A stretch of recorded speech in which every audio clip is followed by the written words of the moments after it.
Well, good evening, and I'd like to call to order this committee of the whole meeting for the town of Saugeen Shores and extend a welcome to everyone in the chambers this evening. Our first order of business is a declaration of pecuniary interest, and I'll remind every member of your responsibility to do so. You can do it now or when it arises on the agenda. None declared. Then we have no additions, deletions, or amendments to the agenda. And we have, the next item is delegations. And this evening we have one delegation. It's Kelly Coulter. She's the Chief Administrative Officer from the County of Bruce, and she's here about Ontario's Nuclear Innovations Institute. Kelly. Welcome, Kelly.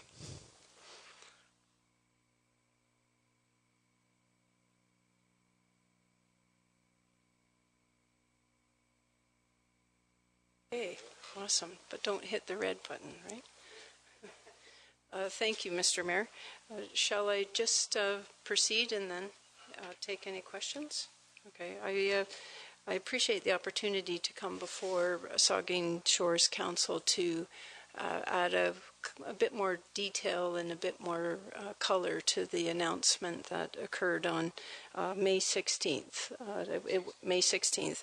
And it is a result of when I should back up a little bit, and I'll respond to a couple of the questions from the earlier presentation. When Bruce County made the announcement following the purchase of the lands from St. Paul's Anglican, at that point it was in the public domain, and we were approached by Bruce Power that they felt that that location was their preferred location of choice. However, there's a lot of information that still we're working through that we don't have answers to, but we will proceed to obtain those. At the moment, we have two firms who are doing a lot of research. One, of course, is Deloitte, and the other is Mars from Toronto. And Deloitte are in the process of working on and finalizing the business case. So through that work that they will be doing, issues such as parking will get resolved and addressed. Issues such as the size of the building and whether or not the location of choice is even a reasonable location of choice.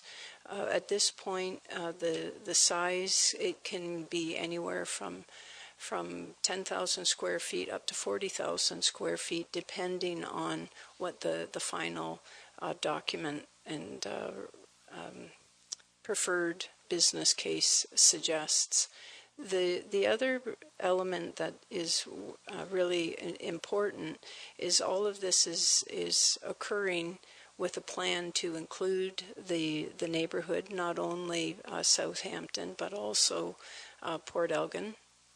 And ideally, our goal is to make sure that we are respectful of the historical culture, the community at large. The reason that particular location was deemed of interest is because of the campus type feel in terms of the museum and the school, J.C. Houston School, and its walkability to the downtown.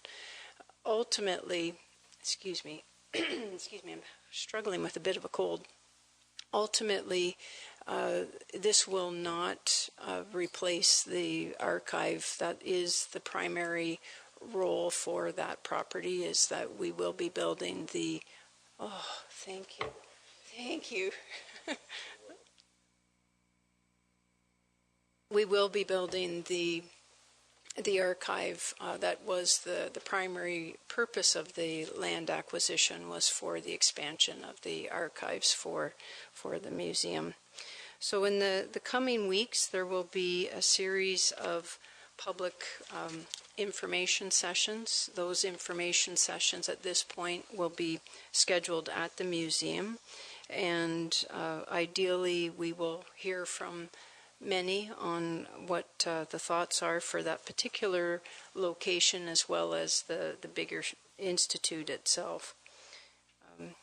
With that, Mr. Mayor, I'm prepared to answer any questions. Thank you. Any questions, Kelly? Deputy Mayor Charbonneau. Thank you, Mr. Mayor. Thank you, Kelly, for coming in and giving us that information. It's a very exciting, obviously an extremely exciting announcement for Bruce County and for the town of Saugeen Shores in particular. And so we're all, thrilled and excited about it. I guess my question is, and it wasn't.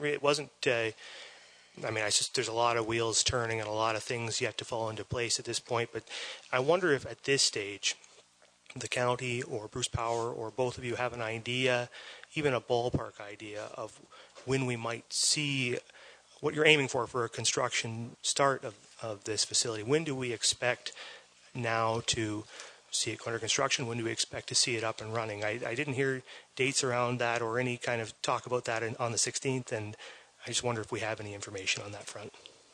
Our ideal state would be that we start construction in 2020, and obviously that goal is an aggressive goal, and it is dependent on what we find out in the coming months with the outreach as well as the business case from both Deloitte and from Mars. Mark, go ahead. Go ahead. Sorry, thank you. I guess so in follow-up to that then, so we can expect then that you're looking at public consultation in the coming months, you said, so through 2018, and we can expect sort of the decision making around that might be on our end in terms of planning, building permits, zoning if required. These things would happen sort of in 2019. Is that sort of the timing we're looking at for serious decision making to start on this project? Am I about accurate there? Yes, absolutely. Thank you, Mr. Mayor. Councillor Grace. Mr. Mayor, Kelly, you have answered a few of my questions, but I wanted a clarification. I noticed in the material that you included on our agenda that this institute would be complementing the training center in Kincardine in terms of health and safety training during the refurbishment period. Is that one of the intended goals?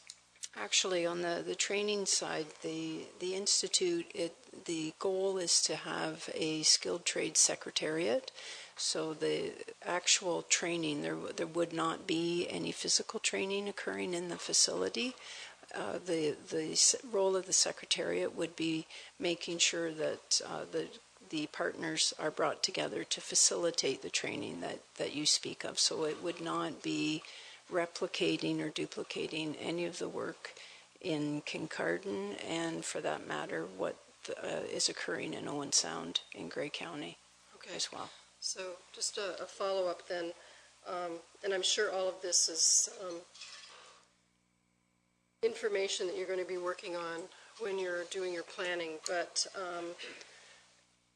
obviously, for me, parking and traffic congestion, For sure.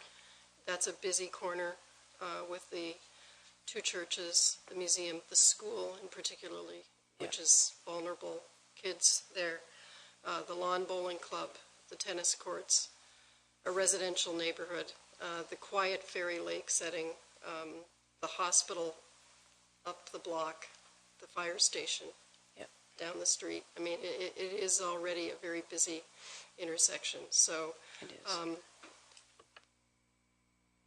I just would be interested in finding out eventually how many workers would be using or how many people would be using the facility on a daily basis, and information about how you would address those concerns. Thanks. Councillor Barrage. Thank you, Mr. Mayor. Thank you, Kelly. And similar thoughts. And I wondered if you would expand a little bit on the campus did you say secretariat? Is that the word you used? I did in terms of the skilled trades. Okay. So it's not going to be a busy, noisy, industrious. The institute itself is a thinking, learning, scientific development, provocative place that probably would work well with a quiet Fairy Lake. Through you, Mr. Mayor, that is the vision, is that the research that is likely to occur would not involve large sums of people. the bigger activity is likely to be on the business incubation and acceleration side of the facility.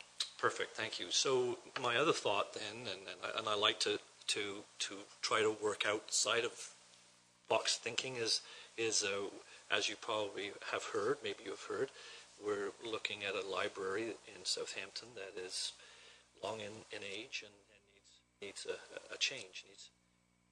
And we've got a public school that functions well but has a large piece of property, and maybe it could use a change. So is there partnership opportunities? I'm sure there is, but could you say that you've thought about it, or you could think about it with us, the municipality, with the Board of Education, and with other departments of the county to sort of build more there and take a look at that whole section, including the school and the school property and the existing parking lots, and remodel the whole thing?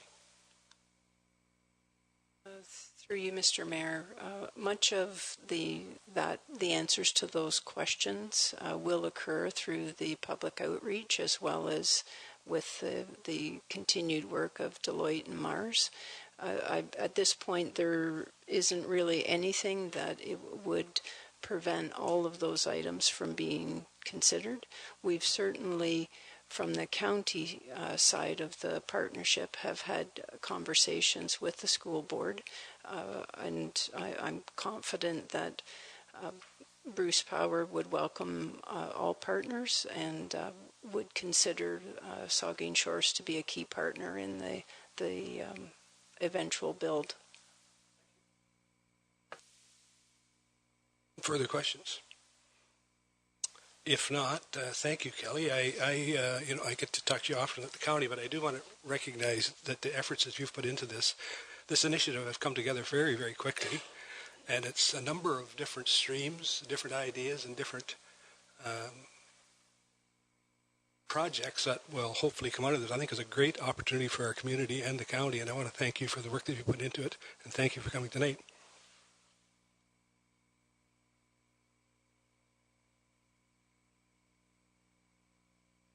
So we have the council chambers full waiting for item 5.5, so I think we'll move to that next item.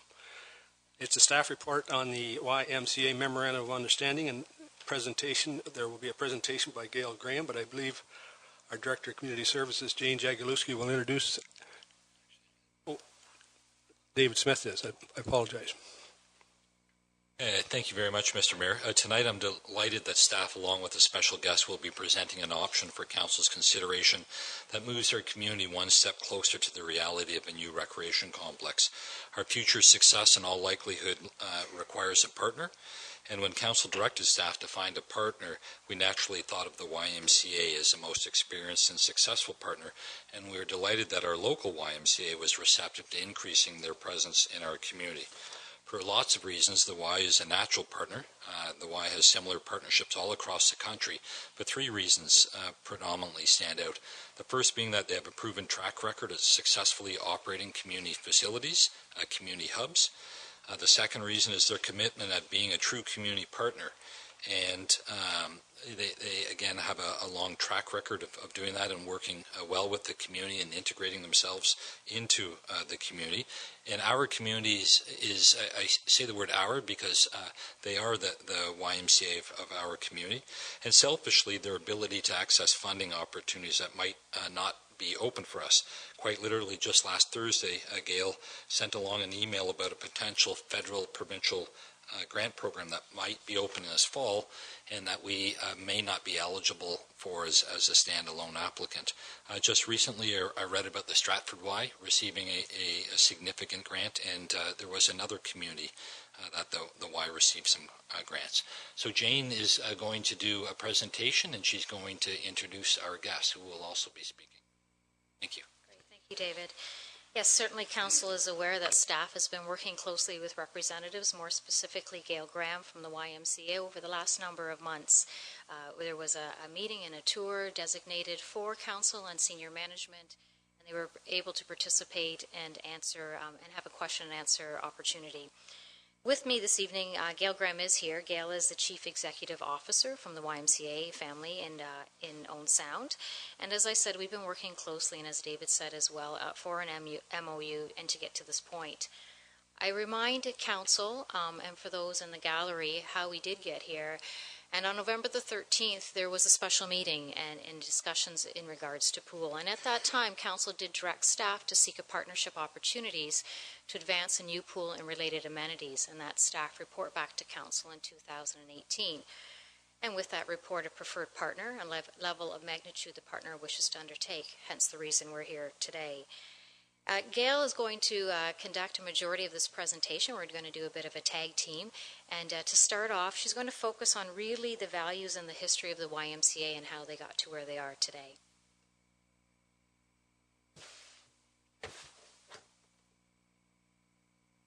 Thank you, Jane. First of all, I'd really like to say thank you very much to Mr. Mayor and Council for inviting the YMCA to work together in looking at an opportunity for a partnership for a new recreation facility for Saugeen Shores. I know it's been at the top of your priority list for a while now, and I really think we have a great opportunity for working together and seeing a facility come to fruition. I'd like to start by giving you a bit of history of the YMCA in our area, and it did start in Owen Sound back in 1877. And I think it's important to note that it started because of an identified community need.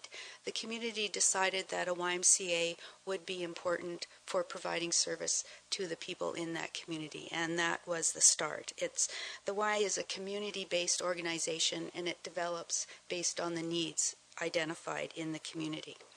The picture that you're seeing here, it's a little small, but over to the right half of that picture is the YMCA building as part of the Julie MacArthur Regional Recreation Center in Owen Sound. And this facility was built in 2012, and it's actually the third fitness and recreation facility in Owen Sound, the first being built in 1906 and the second in 1967. So our old facility was about 45 years old when we moved to this new one in 2012, and I know that's about the age of your pool, and that seems to be a magic number with facilities, so it's good timing for moving forward. The partnership that we developed with Owen Sound in putting this facility forward is very similar to partnerships that occur all across the country. And by working together, Ys and municipalities find a very efficient and sustainable method of approaching their community needs.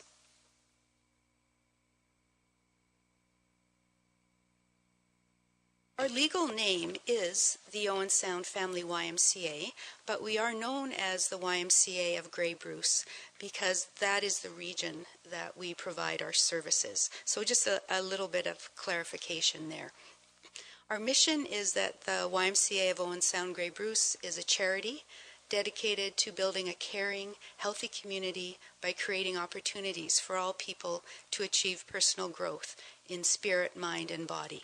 Charity is an important word in that mission because it means we're working towards the betterment of our community. We're very interested in improving the quality of life in our community, and one of the ways we can do that is by providing financial assistance so that low income is not a barrier for people to participate within our Y programs. We use a broad description of health, meaning to include housing, jobs, care of children, as well as health and fitness and recreation. We welcome people of all ages, all backgrounds, all abilities, and all financial situations, and we work to support them in achieving their potential, in reaching their potential. You can see our vision is that we want to be a community leader in improving the health and vitality of the Owen Sound, Grey, and Bruce counties. The way that we work with people is very important. Our core values guide our everyday decisions and actions. We encourage everyone who's involved with the YMCA to accept and demonstrate these values of caring, honesty, respect, and responsibility. So when you're looking at people trying to reach their goals, whether it be to improve their fitness or to learn to swim, how they learn is just as important as reaching that goal. We teach children to swim, for example, in a fun, supportive atmosphere that also entails all of our values. So the means of getting to that end is just as important as reaching that goal.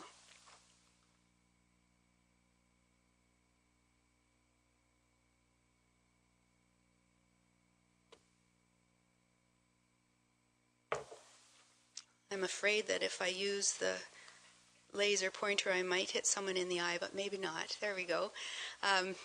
So we are an organization that's governed by 15 volunteer board of directors.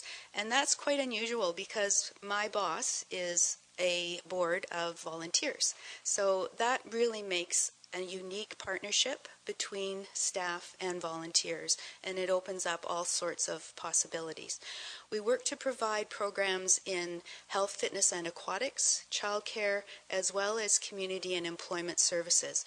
So when you look at that, when you look at the map, of course we have our fitness facility in Owen Sound, but we also have childcare in Hanover, Port Elgin, Kincardine, and Ripley.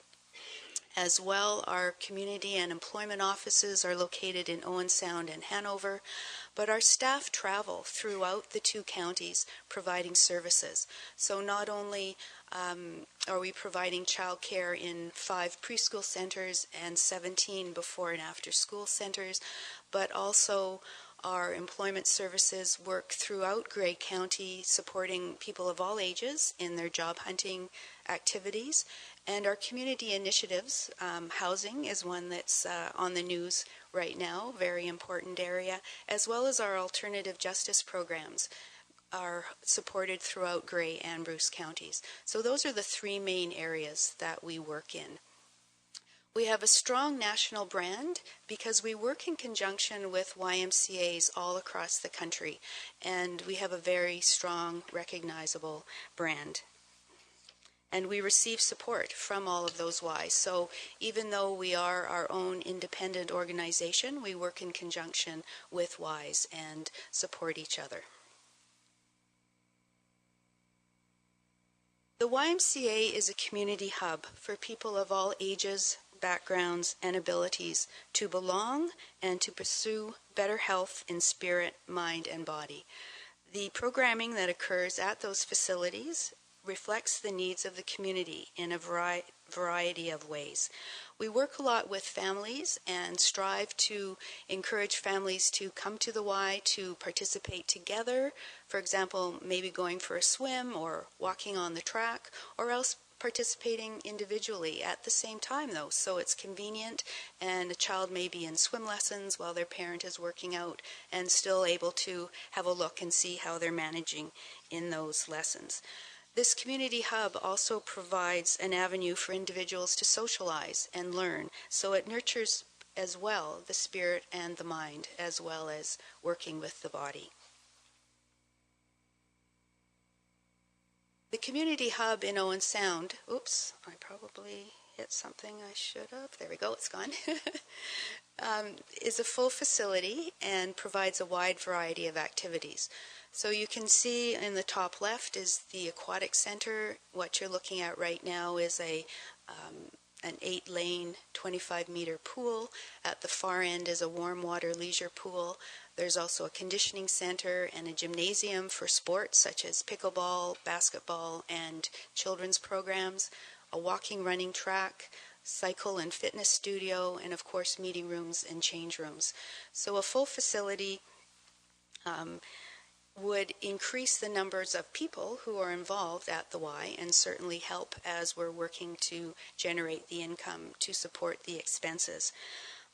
The experience that we've had with new facilities in our community is that whenever there's a new facility or a new fitness club opening, it really raises the awareness of people in the community of the importance of health and fitness. And it gets people thinking, maybe now's the time I should get active. Maybe now's the time I should get involved. So what we do find is people go out and they investigate. They go in and look at different facilities, not only the new one that's opening, but also the existing facilities, and they look to see which one fits their needs. So it might be a women's only facility, it might be a facility that does a lot of functional training, it may be more of an adult only type of a facility, or it may be the YMCA because they want to be active with their child. So people check things out, and what we find is there's an increased interest and increased usage of fitness facilities when new facilities open. So people have different needs, and I do believe that there is room to coexist with the current fitness locations in the community, and I know we'll be talking a little bit more about that later as well.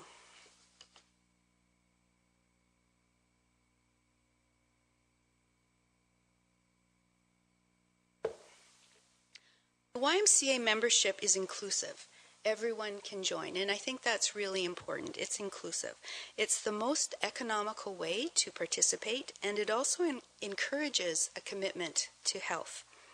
The YMCA also provides financial assistance to help ensure that low income is not a barrier to participation. For example, at the Owen Sound facility, the membership averages about 5,300 people, and of those, 700 are receiving financial assistance. So that's approximately 13%, or 1 in 8 people.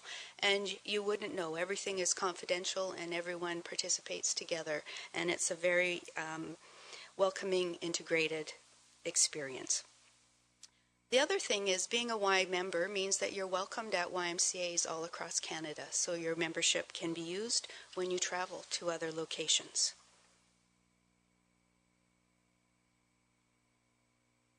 Talked at the beginning of partnerships, being able to achieve much more by working together, and that's something that we've been doing a lot of over the last 20 plus years.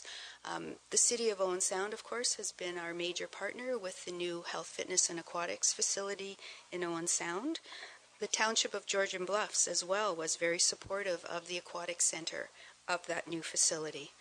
We've been working with the Owen Sound Rotary Club for well over 25 years for the overnight camp, Camp Presqu'île. We work with Grey Bruce Health Services on the cardiac rehab program, with the Alzheimer's Society for Minds in Motion, which is an activity and social program for people dealing with dementia. We're just getting ready to start with the Parkinson's Society for the Rock Steady boxing program. So that's a new initiative we're getting involved with. We work with the school divisions, with the Blue Water District and the Catholic School Board, as well as the municipalities of Grey and Bruce for child care, both in preschool centers and before and after school programs. We're already working here with Saugeen Shores, as well as with Hanover for the Swim to Survive program. And the Owen Sound Aquatics Club is the competitive swimming club at our YMCA, and we work very closely with them as well.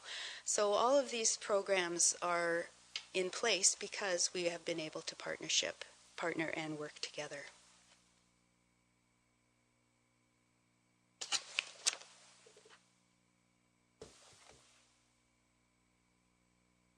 So what in essence is an MOU, and that's why we're here this evening. Really the MOU is it's a clear opportunity of partnering with two parties, and it's intended on accomplishing a common goal, or in essence an intended common line of action. And again, that's why we're here. Council asks staff to seek out potential partnerships. The most thoughtful one, obviously, is the YMCA. It's the most natural, experienced potential partner, and it also has a proven track record that you've heard already. The MOU is not binding either partner, and it's the next natural step towards achieving Council's and community's goals. It's identified also in our strategic plan, and also under the maintaining and facilities of our infrastructure. Highlights within the MOU, there are a number of items, and you did get a copy in your package this evening of a draft MOU. There's proposed impacts with it, guiding principles, assumptions, the value-added features, and responding to operating concerns. Both parties have been working towards an MOU that is beneficial to all. Identified on the slide is what is within the agreement, and we're going to talk a little bit about that through our next proposals. Proposed impacts. Providing a full facility as previously described would result in a number of impacts. Higher participation rates from a broad spectrum of the population, as Gail had indicated before, all ages, backgrounds, and abilities. Financial viability reduces dependence on tax support. And working with the YMCA's model of operation and in collaboration, the Y can increase the efficiency of our operations with the goal of decreasing the dependence on tax subsidy. You'll see a number of times throughout the presentation we talk about accessibility for all. That's not necessarily the built accessible environment, but that's also the financial assistance. And also the social indoor meeting space that has been identified as a gap in Saugeen Shores. We don't necessarily have a facility that we can call a hub at this point. And a hub I mean in reference that a Y can provide, or the Davidson Center in Kincardine. Throughout our guiding principles, the MOU also acknowledges several components. The mission statements shall be central to the operation. There's a commitment to meeting the needs of all the citizens in the mission statement. There's a commitment to a relationship of mutual benefit for both parties. And again, I come back to accessible for all. It's financially viable with financial contributions from the town. The feasibility assessment, which I'll speak to a little bit further, would identify what this may be. Because the population of Saugeen Shores is not quite large enough to support a facility of this nature in a break-even manner. The current pool, for a majority of you already know, receives $250,000 annually from the tax levy. Our goal is to improve this as the community grows. The agreement also identifies it's a long-term renewable agreement of 5 to 10 years. And what I mean by that is the Y is in this for the long term. The MOU also references assumptions. And its first step in figuring out how many things might move forward for Saugeen Shores. The YMCA is committed to doing its best in supporting the community's needs. The MOU would be endorsed by both this council and the YMCA Board of Directors. The feasibility study is the next step in determining what is built and how many people would join at a specific fee. This is essential to determine if Saugeen Shores can financially sustain the operation of the facility. This is the step which dictates whether it's a go or no-go. After that step, that would be followed by a fundraising feasibility study to help determine the amount of the community capital support of the facility. The YMCA provides input into facility design and fundraising and can share their expertise in these areas. The YMCA would operate the facility excluding the rink if it were to be deemed that this was the location for it. And both partners would be committed to keeping the facility in an as-new condition with funding of preventative maintenance plans and long-term capital plans.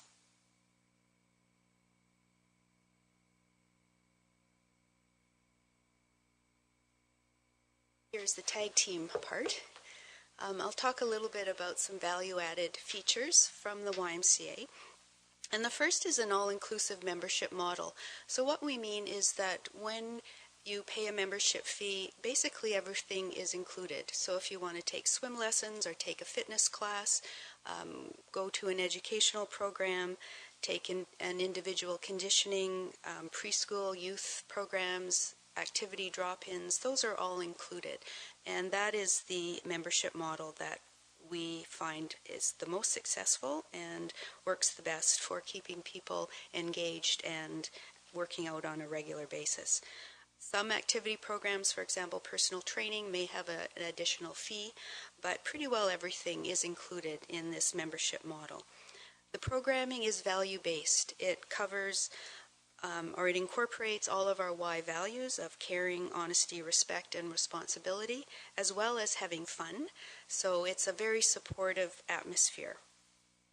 We have national brand support through our national Y Canada as well as other Ys across the country, and that support assists us with the market research, business planning, staffing, training, governance, policy development, and our human resources management. So we've got good support in those areas to make sure that we are doing things really well.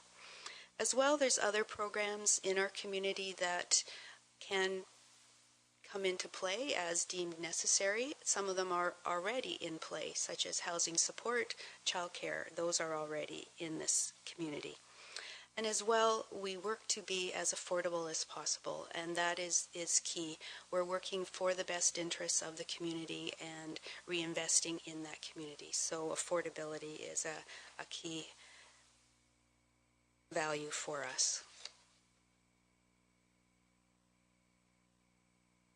The MOU describes financial terms for the opening of the facility to cover items such as staff training, installing equipment, for example. It also describes an ongoing administration allocation to cover the YMCA's costs to operate the facility and how monies will be flowed to the Y to ensure expenses are covered. The Y is a charity and we do have to break even, so these are ways that we ensure that that is happening. The goal of the facility is to be self-sufficient in both operating and capital budgets, and the Y can assist the town in operating as efficiently as possible, keeping deficits lower than they might have been if the town was not in partnership. So by working together, we can work more efficiently. And to achieve this, the town will need to provide a financial contribution, and the marketing feasibility study will help to identify this amount. And of course, it would be offset by the current investment in aquatics.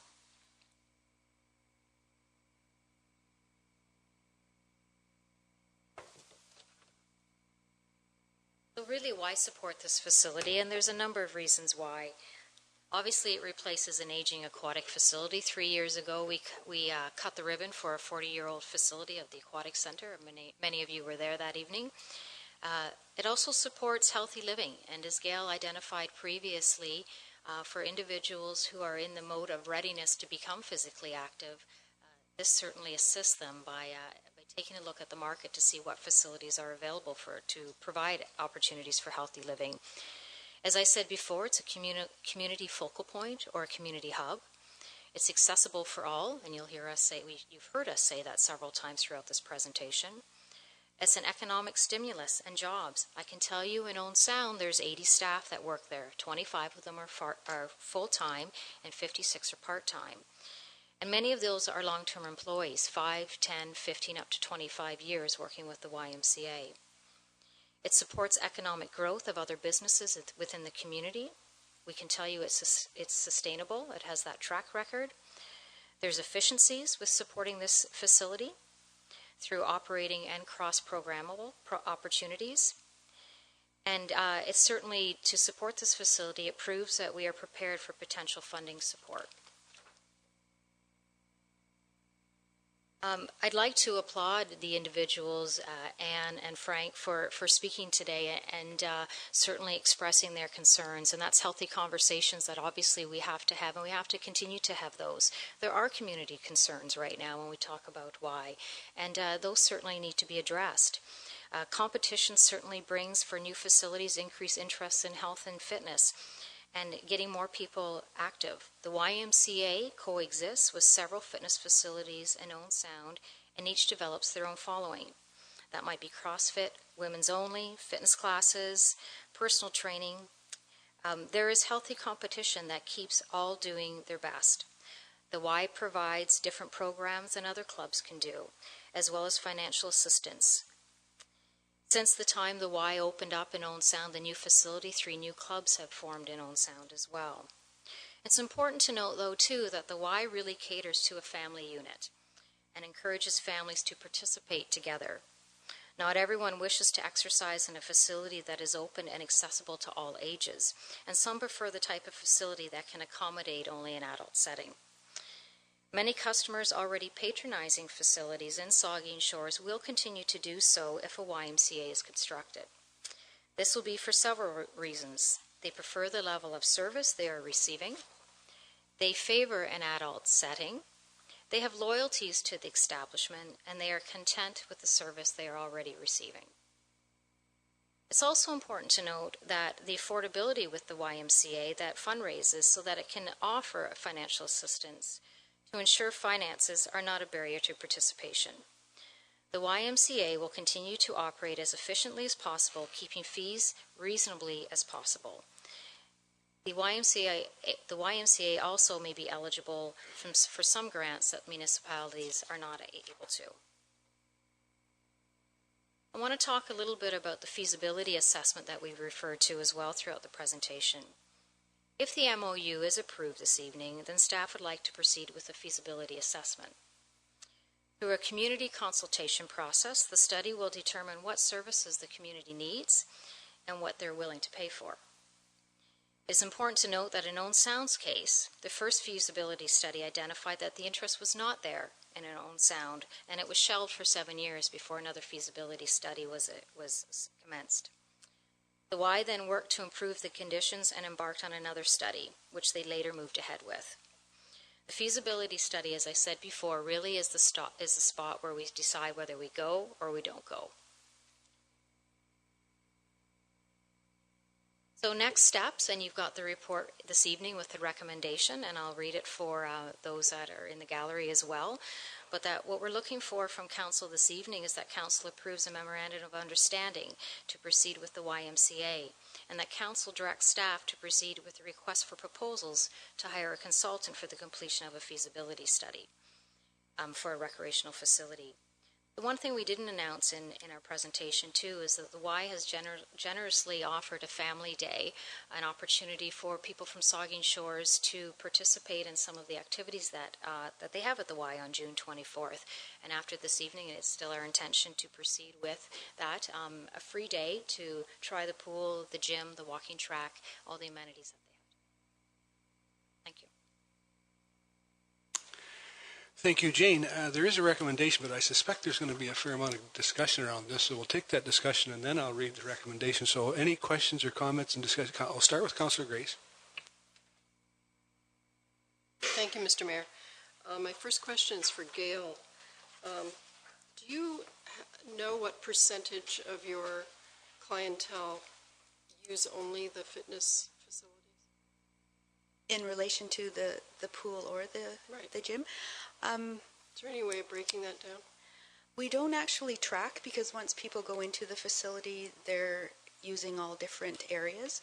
I would say, if I were just go off the cuff, maybe 50-50 or 40-60 for pool and fitness facilities.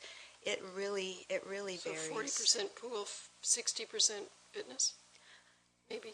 I know it's a guess. I probably shouldn't be saying either of those, but you know, both areas are very well used. Okay. Yeah. Thank you. I have three questions altogether. The next question is for Jane. Next two questions, I guess. The market research that's referred to in the feasibility study, will that or can that include studies of the effect of bringing this type of facility to comparable communities upon the existing fitness businesses?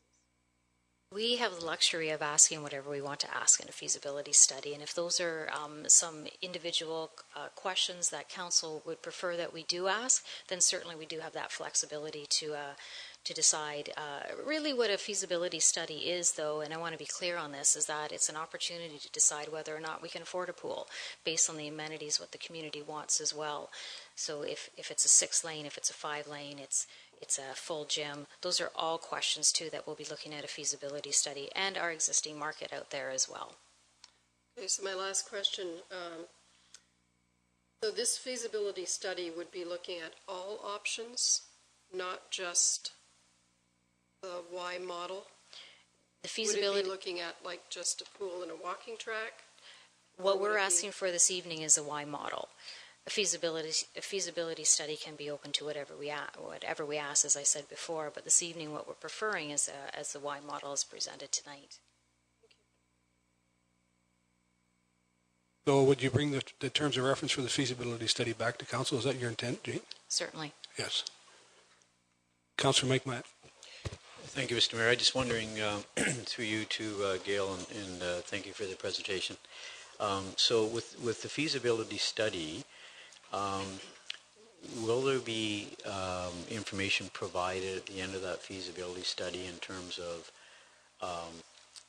the amount of amenities that will be as part of the proposal, and what that does to the capital cost? Like we were looking at, it started at 10, 12 million, then went to 15. I think it's at 20 million, 21 million with a pool and a walking track, and maybe it was a gymnasium too. But will the feasibility study look at that component in terms of what it does to that $21 million figure? Is it going to take a look at what your model with a pool, fitness center, walking track, and gymnasium, what it does to the $21 million number? Does it speak to that, the feasibility study? Well, the study would have to include a description of what the facility would entail, what the amenities would be at that facility. It would also give an estimate of what the cost for the membership would be, and that would then tell you how many, for example, adults would be interested in that facility. So then if the number of adults comes back and it's not enough to support a certain size of a facility, then you may say, okay, then we can't have a 8-lane pool, we can have a 5-lane pool, or some of those. So then it gives you an idea of what kinds of monies you're working with. Thank you, Gail. My second question, Mr. Mayor, I've heard the presenters this evening. There's concern, and legitimate concern about competition, and is competition good or bad? I guess the question I have of you, Gail, is going back to the opening of the Family Y, that beautiful $43 million facility, but that included 2 arenas. Mm-hmm. Could you share with council the thinking back to when the facility opened, the kind of impact it had on other fitness facilities, fitness businesses? Can you recollect? Did you document? Did many close? Have there many been reopened in the last? I understand Good Life Fitness just opened up in Owen Sound, 24-hour day, 7-day-a-week operation. So when you first opened, what kind of an impact was there with other local businesses? When we first opened in 2012, including the Y, there was probably 6 or 7 fitness facilities in the community. And one since that time has closed. It was a Curves Women's Only, but a Woman's Journey opened in its place. So I think there was some movement to a different facility there. So there still is a women's fitness option there. But since, there's also been the Anytime Fitness, the Good Life Fitness, are open as new facilities. So maybe that one that was transformed into another women's, that's the only one that did cease to exist, and we've now had 2 others that have opened up in the community. So I really find there's an increase in excitement for health and fitness, and so that's what you attributed to, Gail, is when a brand new facility like this opens up, rather than potentially shutting down businesses, reducing business with other business, that the excitement of the fact that people are brand new facility are saying to themselves, it's time for me to get active in this community, become more healthy, and the numbers actually increase in the community. Is that what you're saying? Yeah, that's what we see. And as well, the Y is dealing with a slightly different niche, working with families and children as well. So, it's meeting a different need in the community. Yeah. Councillor Minaj. Thank you, Mr. Mayor. I too, Gail, am impressed with your facility, the way you operate it, and your presentation tonight. Mr. Mayor, I'd like to ask you a question. If I have a lot to say, but I'd like to reserve maybe what I have to say when after you read the. Is that appropriate, or you want me to do it now? I have some questions, but I would like to spell out all my thoughts here before we end this discussion. Go ahead, Neil. I think what we'll do is we'll finish as many questions and comments as we can, then we'll address the recommendation. and so I can speak to other things when we address the recommendation. Sure. Thank you. So my question right now would be to Jane then, please. And if we go back, you have to remind me about these things now. I remember pushing for the new pool facility in 2014, and here we are. It's 2018, and we still don't have it. It seems like we're opening it up again. So were we not at a point where we said we have the model, we know what we want, we have a pool and a track model, we went through a consultant to bring us back all that information, we said that the prime location for it was right here on the west side of this building, partner to the arena. We knew where we were going to have to build parking lots. We had everything but money. And at some point, I'm assuming that we said, gee, we don't have enough money for all this. I wonder what partner opportunities there are out there. And is that why we ended up with the YMCA? I mean, when I went over there and saw it, I too had that wow moment and that jaw drop and go, this is something, really is. But were we not ready to go? If the money was to show up next week in some sort of grant system, would we not be in a position to build what we already thought we could manage in this community? You're right, there's been a lot of reports presented to council, and staff has certainly come forward with a number of recommendations. I can share with you not all recommendations have been approved to this date, and the most recent one, as I started off my presentation, was that there was a recommendation or there was a desire by this council to seek a partnership. And this was the most naturally developing, made sense partnership that we have. You are right, we have presented plans, we've presented drawings, based on what we've heard from community feedback, based on what we've heard from staff as well, and trends in the aquatics world for sure. But at the end of the day, it was a partnership we were asked to seek out, and that's what we have done.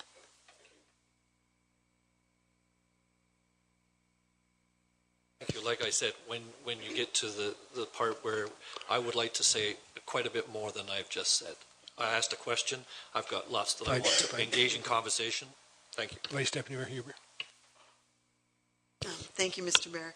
A couple of the things I was going to ask have already been asked, but I was curious to know, do we have a sense of how many, I have two questions. Do we have a sense of how many people from Saugeen Shores actually participate at the present in Y activities? I know of a couple people in Southampton with memberships there, but do you have a sense of, are we talking 500, 100? No, right now at the current Y, there's about 30 from Saugeen Shores that are participating. And then, thank you. My second question is, I don't know if it's a CAO question or a Jane question. We have spent an awful lot of money over the years on a number of pool studies, as you just alluded to. I'm curious to know, this money was, I don't believe, in the current year's budget, so we're finding the money potentially for this feasibility study, but the language in the report says prior reserve capital. So where's that coming from? That's funding that's been reserved through the pool drawings that we've allocated. Correct. We've kept that.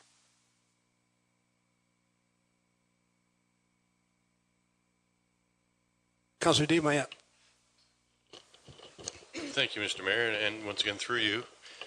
Thanks very much for the presentations, and of course too, I'll echo the sentiments of the other councillors that the Owen Sound facility is impressive, and I too was quite impressed with what I saw over there. But I still have this reminiscent feeling of the time that I went out to buy a pickup truck, and I wanted a half-ton straight-up pickup truck, and then by the time I was done, I was getting a 3/4 ton dual cab, chrome wheels, air conditioning, power locks, windows, dual everything, and I wondered to myself, but I just wanted a pickup truck. So as Councillor Minaj started off to say there, or went through, is we had a model that we wanted a pool, and we had a community support group who are represented in Orange, not just here tonight, but up and down the streets recently, that came to us and said they wanted a pool. They didn't come to us and say they wanted a Y fitness facility, because I'm sure if they want that, then they're probably already members of fitness facilities in our community. So that's just the comment. I have two quick questions though. Then is, so what I'm understanding is if we have a pool, like we have a pool now, an old pool, that it costs us, our current pool, about $220,000 a year in revenue to operate out of taxpayers' revenue. But if you attach a fitness facility and other amenities, gym and all that to it, then all of a sudden it can become revenue neutral. Is that what the intent is, that the operating costs for this facility will then be zero on the taxpayers and completely borne by the members and the organization that is operating? Is that what we're being led to believe? I can tell you there are Y facilities out there that are revenue neutral. Those Y facilities are in areas, are large urban areas that have the population that can support that.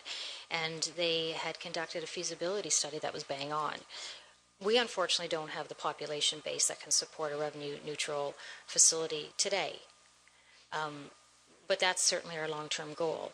And that's through a progressive process that we get to that goal. So part of that, coming up with those numbers, is having a bang-on feasibility assessment done. We can't proceed without that. That's the documentation that permits us to say, this is what we can afford.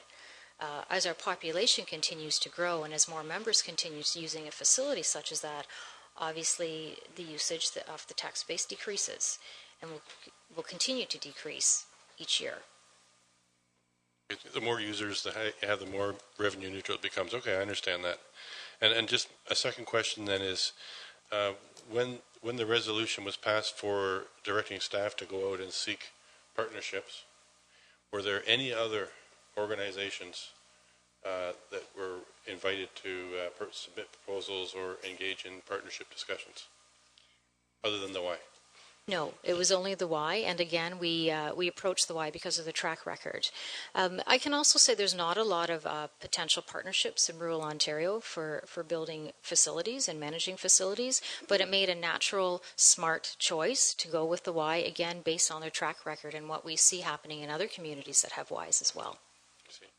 If I could just make one last comment, just that I don't want to be seen as slowing down this process, because it's been 4 or 5, maybe more years since we've been talking about this, and certainly signaling an intent with an organization such as a Y may be a good step along that continuum. And I understand too that signing this Y memorandum of understanding is not a binding contract by any means between the two organizations, but simply an expression of a desire that we think we may be able to come up with something in the future. So I may support this, but I do so with the reservations that I've outlined before. Councillor Rich. Thank you, through you, Mr. Mayor. So I just want to make sure I have my numbers kind of right. So right now it costs us about $220,000 a year to operate the pool. $255,000. $255,000. When we got the drawings for the pool with the walking track, I seem to remember $800,000 as being the operational costs, and we thought we'd be able to recoup about $300,000 in the annual operating cost, and that would be about $500,000. Am I correct in those numbers? In the business plan, correct? Yes. Okay. And the other thing that we were talking about is the feasibility study, and just to make clear, is going to give us an opportunity to see what kind of capital we'll have to invest in order to have a facility that moves towards cost neutral status, correct? Capital and long-term operating too. Right on. Okay, thank you. Deputy Mayor Charbonneau. Thank you, Mr. Mayor, and thank you guys for the presentation, and Gail for coming in tonight. There's no question about the YMCA is an outstanding institution all over our country and beyond, and you guys deserve a lot of kudos for what you do, even in our community with daycare, and my own children were in the Y daycare in Port Elgin, and it's an outstanding facility. I am thankful that we're having this discussion, that you guys are willing to have it with us. I think for me, there's still some unanswered questions, I guess, in all of this. And there's actually, I think, a little bit more to the MOU than maybe you touched on in your presentation, particularly the area of financial terms. there's quite a lot of actually detailed financial terms in here. You've got right down to saying, that the municipal support would be 11.5% of gross revenue in year one based on a projection, and then in year two, same percentage based on the actual year one. We've got a lot of detail there in terms of so we're agreeing to something with that's fairly specific. Maybe it's not binding, but I have to also think that we sign a deal here. We got a deal.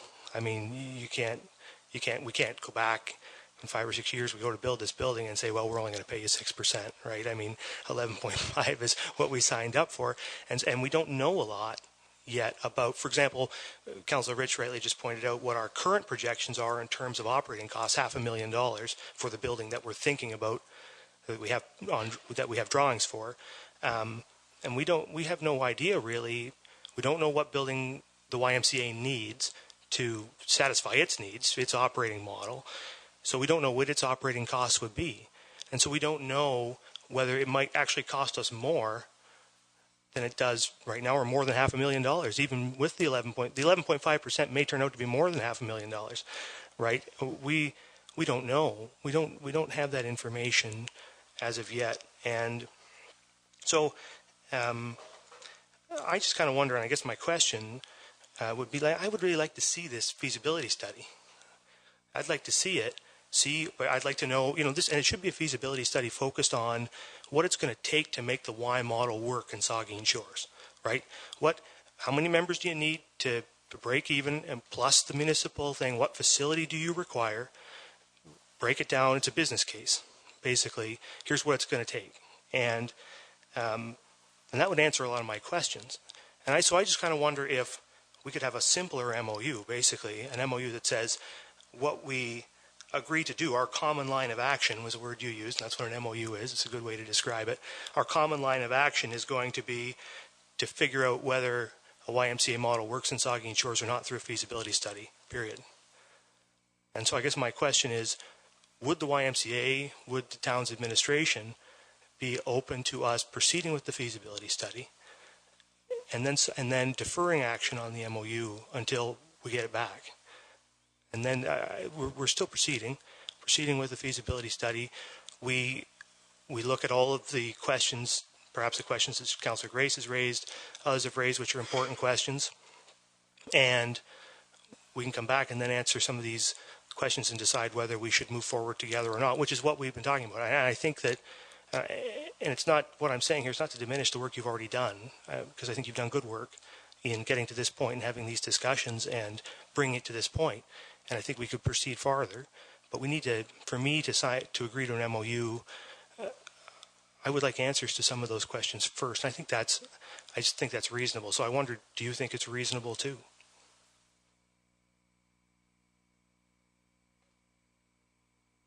Certainly, it's council's decision on how you wish to proceed, whether to do the feasibility study first versus the MOU. The feasibility study, in our opinion, is based on the model of a Y, hence the reason why we thought it was a natural fit to do the two together. But I'll let Gail certainly respond too.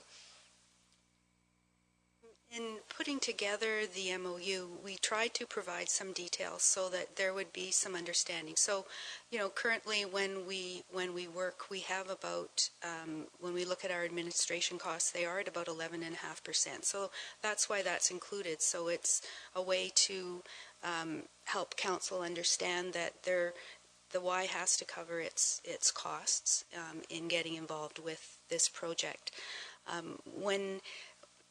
It may be funny to say this, but my biggest concern isn't in finding the capital dollars to build a facility. My biggest concern is having the ongoing operational funding to make sure that facility will keep running for the next 40 or 50 years. I don't want it to be closing after 5 years because the deficit is so large. So, when you look at the estimated deficit of $500,000 for the pool, obviously that's a very tough deficit to fund.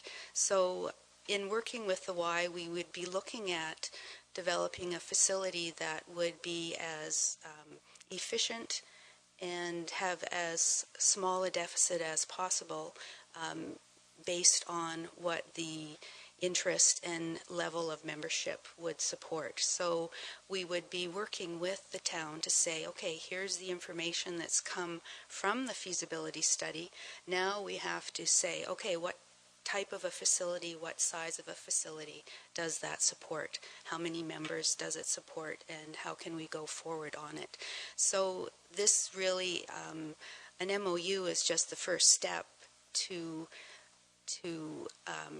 show the intent of the partners in working together, a commitment in working together, a commitment in working towards a YMCA model. What comes out at the end will be based on that feasibility study and discussions between our two organizations as to what will meet our community needs, what is financially sustainable for the community and for the town, and so on. So it's really a first step, but it's a commitment to say, yes, we want to investigate this together as partners. Yeah, through you, Mr. Mayor, I just wanted to comment and build on that. I was involved in the first couple of meetings, I think, on the MOU, and certainly, as Gail has described and has been mentioned, the MOU is non-binding, but we did ask Gail to use her experience, and we wanted to have as much disclosure as possible. We didn't want to move along and then at the 25th hour say, oh, by the way, the Y does have administration fees that are required to keep their end of the business operating. So that's why it's included. As Gail just said, at the end of the day, it's a feasibility study that will drive the final binding contract, and 11.5% is based on Gail's experience. It's open, it's transparent. It may be 13 in our contract, it may be 10. We'll find the sweet spot, but we chose to include some of the detail in a non-binding agreement so that there was full disclosure. Again, we didn't want the Y to be in a position that late in the day someone says, oh, well, we didn't understand that. So that the MOU is non-binding. It articulates our intent. You know, I'm also cognizant that our town has been down this conversation a number of times. Gail has a job. She has a day job, quite frankly, and this articulates our seriousness in working closely with the Y.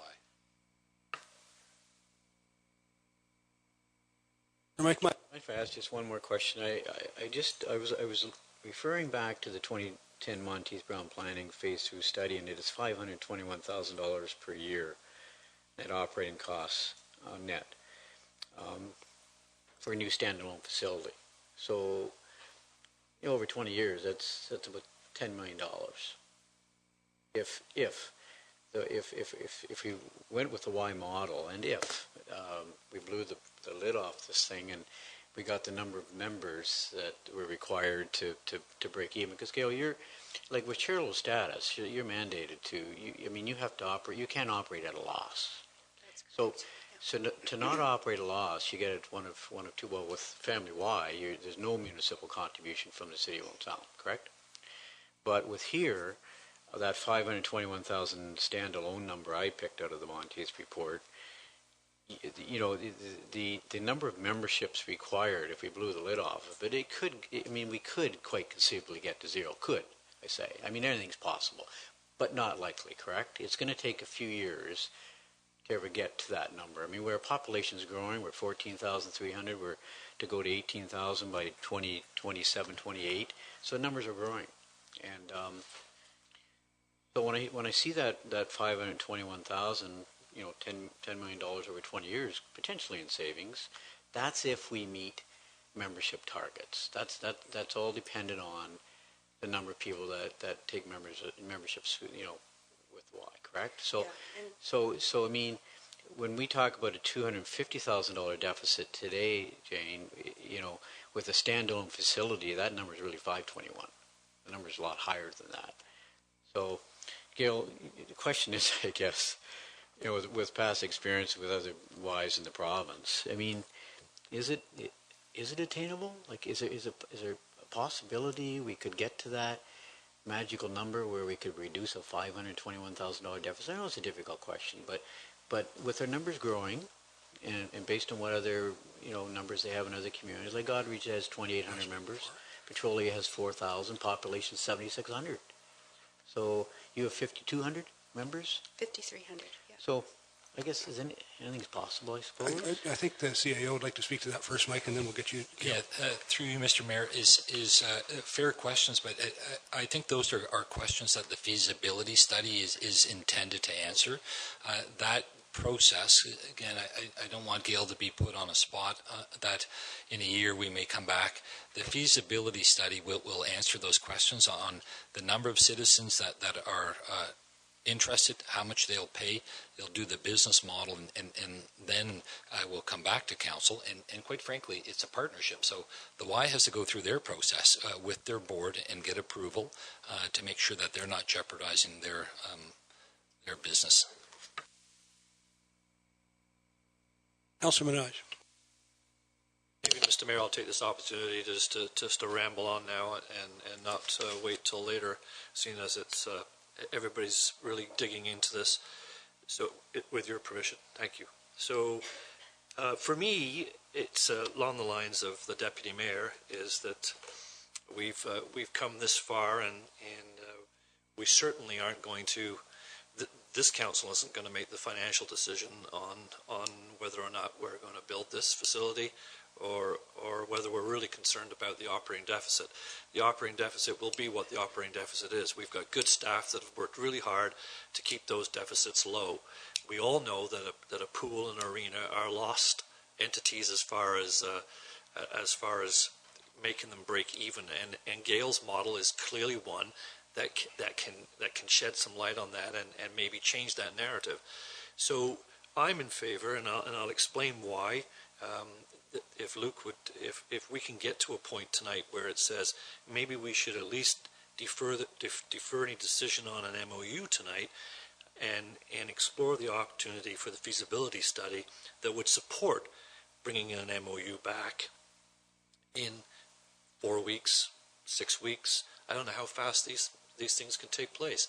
But certainly we've been here for 4 years. I've been here for 4 years now, and we have had this on the agenda every 4 months, I think. And we're no further ahead. In fact, to my way of thinking, what we've done is we've done exactly what Councillor Mayette, Dave very well said, is we've got fallen in love with the Cadillac version. And there's nothing wrong with that. But there are other versions out there now too. So why stop at this one? So my problems are this, and maybe I can ask that the CAO reflect on this and maybe bring forward some follow-up reports as well. We have to date not spoken about how we're going to pay for the capital outlay for this facility, and now we're changing it from a pool and a track to a pool and a track and a socializing hub. And I say that flippantly, and maybe I shouldn't, because I believe that there's value in that. But we're changing it again, and we really don't know what the financing model will look like, other than we've been saying for 4 years. We would expect only to pursue this with some kind of funding formula, like a 33-33-33. And we've gone from $18 million in 2014 to $21 million in 2017 to $24 million likely by the time it gets built, if we only built what we said we were going to build 4 months ago. And that would have been a $24 million version. So my math and my numbers say we've already committed to a police station on each taxable property at the rate of about $1.25 each week for each taxable property for the next 20 years. We could fund this new pool facility at $24 million by multiplying about 4 times that for $5 a week per taxable. We could fund it all ourselves, and we could start building it immediately. So that's one funding model. If we're willing to do that, put it straight on the taxes at $5 a week for 20 years. We can do that. And in fact, that's what Councillor Mike Myatt and I found out in Niagara Falls. That's what the city of Orillia is doing. They've just went out and said it's going to be $5 a week for the next 20 years. So we can do that. What I'm asking now is if the CAO can come back with, and I know that he's good with pen and paper, and he's got some good financial people in the building, and they can sit down and they can say, well, you don't have to quite do it that way. We've got this amount of money that's going to mature, and we've got some future tax revenue that's coming from new builds that are going to, we are building new homes in the community, and there's new taxes coming. We can direct some of that money. We could build new trailer park expansions and use some of that money towards recreational complexes. So we have ways to see the money numbers. And you know what? I really cannot support going forward anymore with MOUs and the like if I can't get the supplementary or the complementary reports that say how we would finance it in the first place. And I hear now that if we do this MOU, we might be more eligible for some grants in the future. So that's good talk, but I'd like to see how that manifests itself in a CAO report back to council. So that's one thing. I have three more. I'll be quick. So the second one is CAO would like to comment. I don't want to lose some of this, so we can report back. We recently, or a number of months ago, did report back to council on the municipality's borrowing capacity, and that's when we decided that we don't have nearly enough borrowing capacity to do these projects alone, and then we would need a partnership to do that. And the more partners we bring in, and the more effective partners we bring, the better our chances at receiving grant opportunities. We can bring that strategy or that report back to council to remind our council members. Also, there is a report on tonight about starting a reserve fund to start to finance some of these. Part of the issue is we've been talking about these projects for a long time and we don't have the funding in place. So that's the start of the funding to make sure that when council does make a decision on any one of these multiple projects, we have at least seed money or our share of the 1/3, 1/3, 1/3, if there is a 1/3, 1/3. And I want to comment on it too, Jen. I just remind you that early in this term, we struck an ad hoc committee just to do that, and they did come back with a recommendation about how we would finance an $18 million facility. That is available if you want to see it. That was the recommendation that council accepted. So go on with your all right.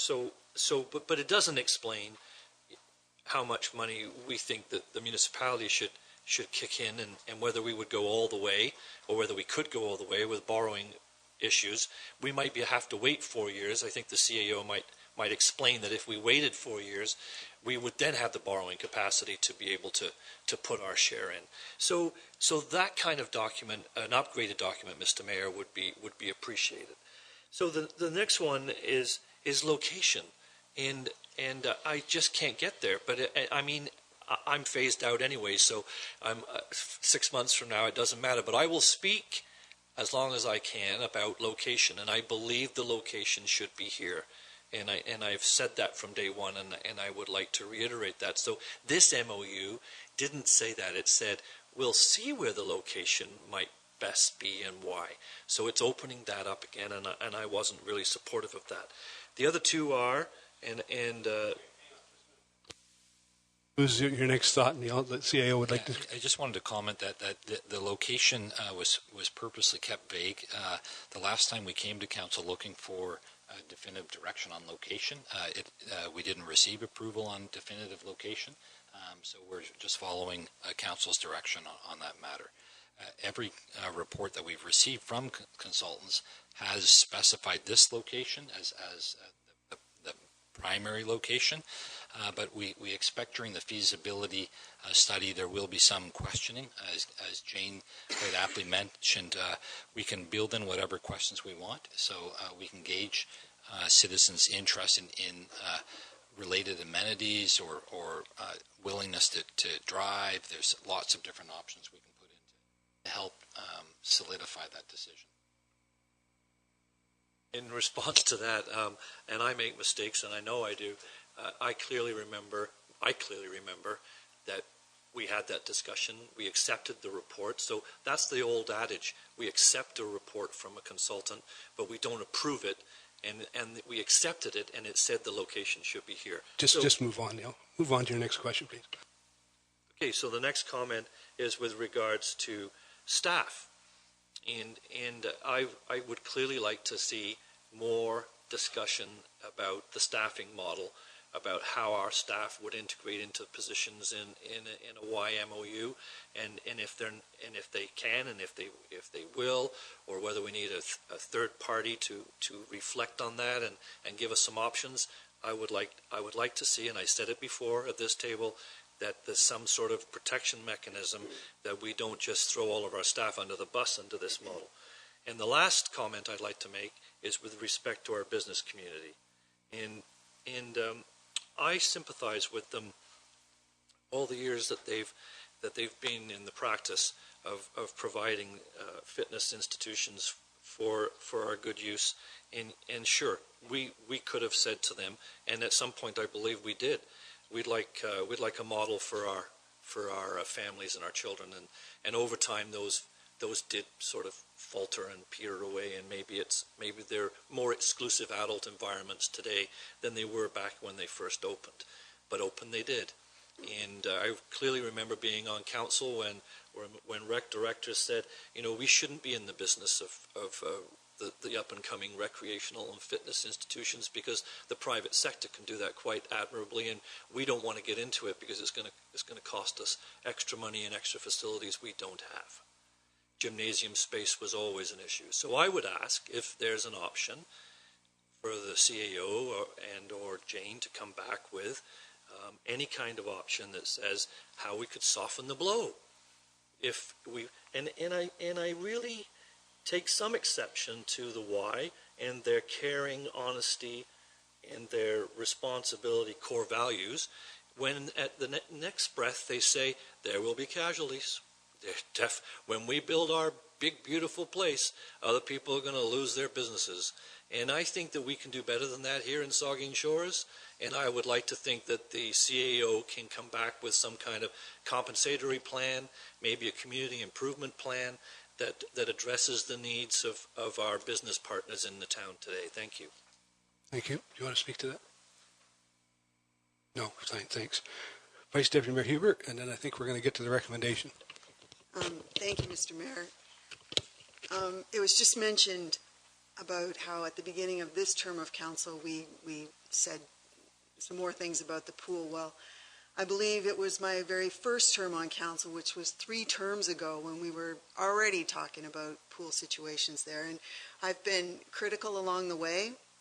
I've voted no on a few occasions.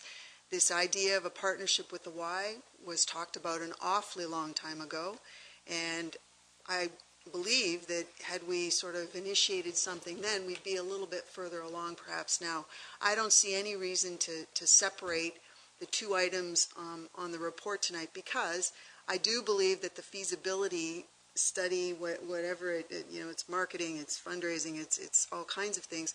I believe it has a much greater chance of giving us an accurate picture if the Y is somehow involved. So I have a question in here, because I believe that people in the community will react much more positively or much more negatively if the Y is somehow involved. The Deputy Mayor mentioned that he's had experience with daycare. Well, back in the day when I took swimming lessons, I did them at the lake, and in the winter we went to the Y in Owen Sound. There's a whole bunch of people my generation, that's where we learned to swim in the winter, was at the pool in Owen Sound. I also was a kid who, along with a number of other Southampton and Port Elgin kids, went to Camp Presqu'île. So there's a whole group of people that have that Y experience. So that brand really means something. So I believe that we should, follow through on this, and the feasibility study, I believe, will give us an accurate assessment of what we can handle here. And I really believe that we've shown that we're not really all that interested in doing this on our own over all those years, that the partnership thing is good. And so we've got a partner here who's stepped up, given us some valuable information, I think, and I think this is a good step forward. What I wanted to ask was, well, I'll make a comment. You know, another agenda item tonight, by the way, has a comment in it about us providing financial incentives to hotel properties 50 plus. You know, if we need to be concerned about existing businesses there too. So, you know, these types of questions are coming up in different directions. But my question is, if we follow through with a consultant for a feasibility assessment, how would it work with the Y? Would it be sort of a joint effort working with the consultant, or will it sort of be driven by us? Jane, do you want to address that? I think we're... Certainly it would be a joint effort. That's and really the meaning why we're here is working jointly through them, and that's the first process in getting that completed. Okay, I think we've had enough discussion on this item tonight. Everybody's had an opportunity if they want it. So I'm going to read the recommendation and see where we can go with it. The recommendation is that Council approves a memorandum of understanding with the YMCA of Owen Sound, Grey Bruce, and that Council authorizes staff to proceed with a request for a proposal to hire a consultant for the completion of a feasibility assessment for a recreational facility. Are you ready for the question? Want to speak? Make the motion that we amend the recommendation, and that Council authorizes, the second line remains as it is, and that Council defers approval of a memorandum of understanding with the YMCA until the feasibility assessment is complete. Second. So now the question is on the amendment, and the amendment is that we remove the first line that with the memorandum of understanding until after the feasibility study is done. All in favor of that? Opposed? Or that's tied, so it's lost, right? So the next then, back to the main motion. All in favor of the main motion? Opposed? That carries. Thank you.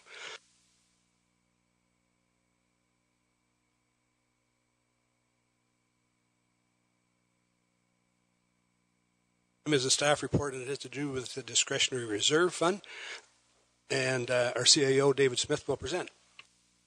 Yeah, thank you very much, Mr. Mayor. The report is fairly self-explanatory. Basically, staff are recommending that we start to put in place some funding mechanisms to fund projects such as this and other ones, and that we start that fund off with the contribution that we received from the Ontario Power Generation of $480,000. Staff will be bringing back, with Council's approval, staff will be bringing back funding strategies to build that reserve, and also a policy on how to use that reserve.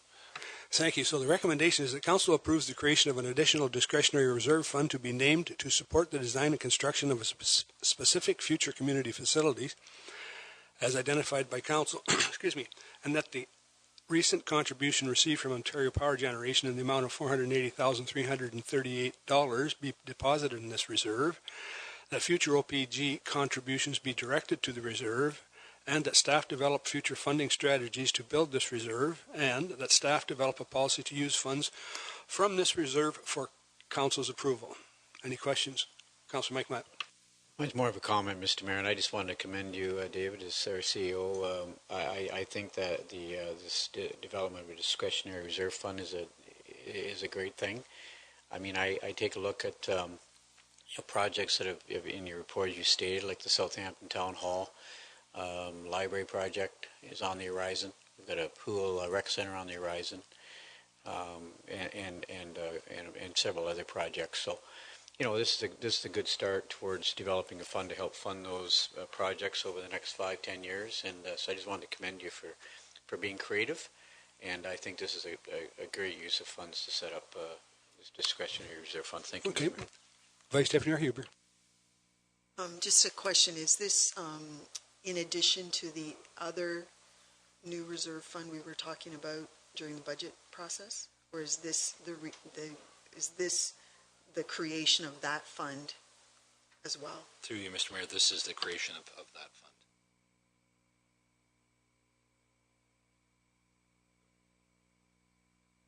Deputy Mayor Charbonneau. Just a quick question, Mr. Mayor. Is this, I can't recall, is this a change in policy with regard to this funding than what we had before? Was the funding, when we were receiving it years ago, just going into the general fund and being spent on capital projects, or were we reserving it? I can't recall. No, we weren't reserving it. We were historically, I mean, we were putting it into capital at the time. All in favor of the recommendation? Opposed? That's carried. So the next item is a Planning and Development Staff Report, and it has to do with the subdivision agreement with Red Hawk Construction Limited. And our Jay? Don't have much to say here. Sorry, Mr. Mayor, is that you've seen this development in two previous forms, both an external pre-servicing agreement and an internal pre-servicing agreement. This is the final step towards registration, is to enter into a subdivision agreement, and the main gist in this one is to secure the infrastructure services in the traditional way, and to I've highlighted in the report, collect $5,000 towards as a parkland dedication for this phase only. And the developers obviously or previously contributed and is committing to working with staff to develop a link between Bruce Road 17 and the rail trail. Thank you. So the recommendation that Council pass a bylaw to authorize a subdivision agreement with Red Hawk Construction Company Limited for Phase 1 of the West Links subdivision. Questions, comments? Vice Deputy Mayor Huber. Thank you. In the agreement, there's a line that says that the town may support the installation of trees on road allowances. I just wanted to highlight that the word may is in there, but I hope that you'll do whatever you can do to try and get a few in the road allowances so that it sets an example for other developments. Thank you. Okay. All in favor of the recommendation? Opposed, if any? That's carried. So the next item then is, again, a Planning and Development Staff Report, and it has to do with the Economic Development Community Improvement Plan. And again, our Supervisor of Development Services, Jay Posner, will present. So you heard me talk about this last week at our Planning Committee, and we've had an opportunity to review the comments that were received then and leading up to that meeting. I think you also received one just this evening, a comment that was received, and I also just want to note, and I'll refer to it in a few minutes, is an email from me on Friday that outlines some changes to the program that I'm going to outline here. But as a reminder, the CIP is one of a range of recommendations in our Economic Development Strategic Plan to help attract hotels, manufacturing, affordable housing, and nuclear support businesses to the community.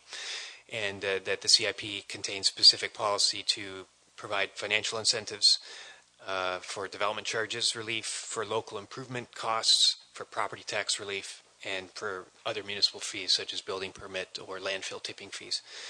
It also allows the town to buy or sell land in support of the CIP. So in other words, to attract those businesses, and it also allows or enables that council to delegate approval for site plans to town staff. But as I've sort of suggesting, is that they're enabling, in other words, they're discretionary. And so we need to have, if the CIP is adopted, an implementation program. And so I've highlighted in the attached document a implementation just for this year, and that it would be sort of to ensure that we are providing the right signals to the business community, and to ensure that, and at least on the affordable housing, that the, in my view, long overdue form of housing, affordable housing, is being provided in the community. And so the program, if I can, draw your attention to that. It would allow the credits to be given to developers for the applicable development charges for any project, up to 50% of those development charges for qualifying projects, and I'm going to just outline them here. Those are for affordable housing projects that create 5 or more units, for either rental housing, which is at or below $754 per month, for a one-bedroom apartment, $945 per month for a two-bedroom apartment or a townhouse unit, or housing which is for sale at a price at or below $300,000. Or it allows for secondary dwelling units in a single detached dwelling for new builds. Provide credits to hotels which result in net increase of 50 rooms with a meeting or conference space. Incentive for manufacturing developments and office or warehousing for nuclear support services. There are some conditions, so it's not just an outright subsidy. They do have to enter into an agreement in town to ensure that their developments are completed in a timely manner and that they comply with all other town requirements such as site plan approval or zoning bylaw compliance, and that the credits are limited to up to not exceeding $100,000 for each project. Under the program, the developments may need to, is subject to the review of the CAO, demonstrate development competence, and may need to demonstrate financial need that payment of DCs would negatively impact their ability to proceed. And I adjust the report to say must because as you received, I'm recommending a change to the program to provide those as more appropriate discretions of the designated authority rather than requirements. So let the circumstances dictate the need for the types of information that we're seeking. Where am I? And for the remainder of 2018, we propose a budget of $249,999 to stimulate investment in the developments with a minimum 20% of the available budget devoted to affordable housing projects. And based on comments from last week, we're going to continue engaging the county to seek partnership on affordable housing and work in a coordinated and effective manner to implement the CIP.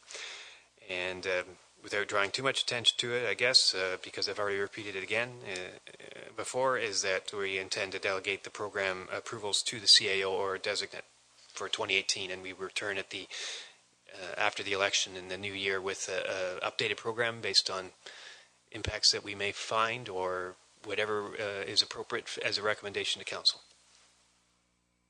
Thank you, Jay. I'll read the recommendation. We'll take some questions. The recommendation is that council adopts the Economic Development Community Improvement Plan, that council adopts the 2018 Development Charges Program, and that council budget $249,999 for the remainder of the 2018 to implement the Development Charges Grant and New Program and with funding from the Future Capital Reserve Fund. Questions? Start over here, Deputy Mayor Charbonneau. Thank you, Mr. Mayor, and thank you for this report. Jay, it's an excellent report and an excellent CIP and an excellent program. It's nice to see a CIP come with a program to implement it. I think that may be a first in our history, so it's really nice to see. And I think that this is a particularly good one. It's aggressive and on a short timeline. And I think, although you and I had an exchange about that on that question of how much information we should demand from the proponents, and I initially took one position and you took the other, and I think you convinced me a little bit about the direction you were going. And I think that it would be useful to use this opportunity. This is the way I regard this is as a direct incentive. I mean, we're putting money on the table to say to developers out there who in the next 6 to 12 months are looking to build something, build it in Saugeen Shores, and we're going to make it worth your while. And that's a smart thing to do. But on the question of, there's some information you can collect as part of that process.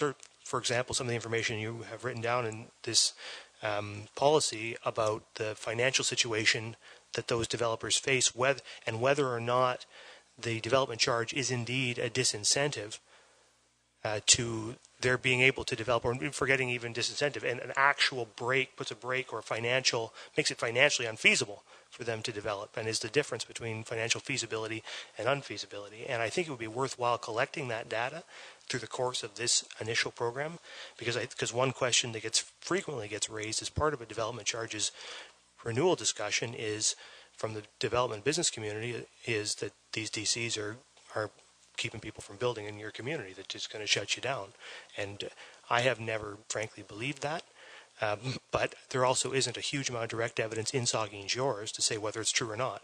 And so this is a prime opportunity to talk to some commercial people and find out what their true economic situation is in return for this money, and find out, whether that's the case or not, and whether this DC is really just a nice incentive or absolutely necessary to get this development off the ground. So I'd really encourage you as part of the program to collect that data and come back to us with some information in 2019 about all of that information, because it'll help to inform council in making DC decisions in the future. But it's a great program. It's got my full support. Thank you, Mr. Mayor. Councillor Grace. Mayor. Jay, I have a question that occurred to me since our planning committee meeting last week where you first raised this. Is there any room within the plan to either partner with the county or do this ourselves to provide an incentive for developers who may be interested in developing a brownfield site, like an old gas station that's maybe downtown, that would be provide a walkable site for affordable housing? I can think of a couple of sites in Southampton. Would be good for us in a couple of ways. Affordable housing, getting rid of some urban blight. Is there anything, maybe we already have a mechanism in place to do something like that? Certainly the CIP allows brownfield sites to be redeveloped. It would be more coincidental than any particular policy support in our CIP. The main thrust that, as I see the legislation on the brownfield side, is it allows a education component of the property tax to be waived. So it's a different process to go through that to make brownfields a particular target of a CIP. Though there's nothing in this plan and the program that I've identified. If someone wants to redevelop a site, they would get the DC credit based on this program. Councillor Minaj. Thank you, Mr. Mayor. So Jay, I recall, and I think I heard you say that the affordable housing piece of this, we were discussing about breaking it out and having a larger discussion. And I think I just heard you say that you've decided that larger discussion will be between you and the county. So I wondered why we stopped short of involving others in the community to have that roundtable discussion on what affordability really means. Why is it only going to be the municipality and the county? So that would be question one. Question two is, with the definition of affordability, and I appreciate that definition being explained the way it is, and I am so naive on this. What stops speculation? What stops somebody else buying all these up and sitting on them, and what rules are in place that say you get this if it's 300,000 or less, but 3 years from now you can do whatever you want? How much control do we have here? I'll answer the first part of the question first, and related to the partnership with the county is that pardon the lack of clarity in the report, is that I don't intend it ever to be a closed door type partnership. Is that whatever role is appropriate in discussions with the county, and to the extent that it encourages us to speak with other community groups and people, because I know the county, I'd have to defer to the county housing services for I know they work more consultatively and cooperatively with service groups throughout the county, so I'll defer to that. So I just want to make sure it's not a closed door type discussion. Okay.